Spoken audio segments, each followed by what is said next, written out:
சாலை விபத்தில் மூளைச்சாவு அடைந்த பெண்ணின் இதயம் சென்னை கொண்டு வரப்பட்டது.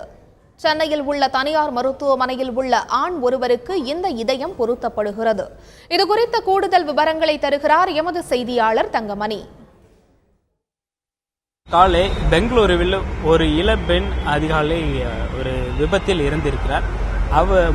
மூளைச்சாவு ஏற்பட்டு அவர் இறந்திருக்கிறார். உடனடியாக அவருடைய இதயத்தை மற்றொருக்கு பொருத்தலாம் என்று திட்டமிடப்பட்டது.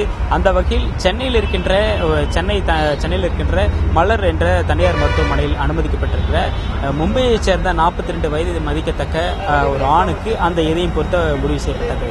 இறந்த அந்த பெண்ணின் வயது 30 வயது என்று கூறப்படுகிறது.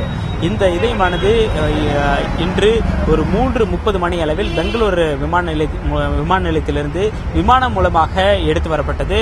4:25 மணி சென்னை விமான நிலையம் வந்தடைந்தது. அதன் பிறகு சென்னை விமான நிலையத்திலிருந்து ஒரு 10 நிமிடத்திற்குள்ளாக அடையாறில் இருக்கின்ற இந்த தனியார் மருத்துவமனைக்கு அந்த இதயம் கொண்டு வரப்பட்டது. 10 சிக்னல்களை கடந்து அந்த இதயம் கொண்டு வரப்பட்டது. இதற்காக சென்னை மாநகர காவல்துறையினர் ஒரு பாதுகாப்பு ஏற்பாடுகளை செய்திருந்தனர்.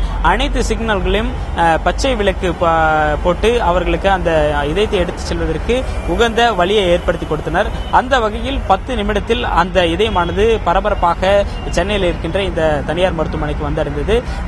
இப்போது அந்த இதயத்தை மும்பையைச் சேர்ந்த 42 வயது மதிக்கத்தக்க நபருக்கு அந்த இதயத்தை பொருத்தும் சிகிச்சை நடைபெற்று வருகிறது.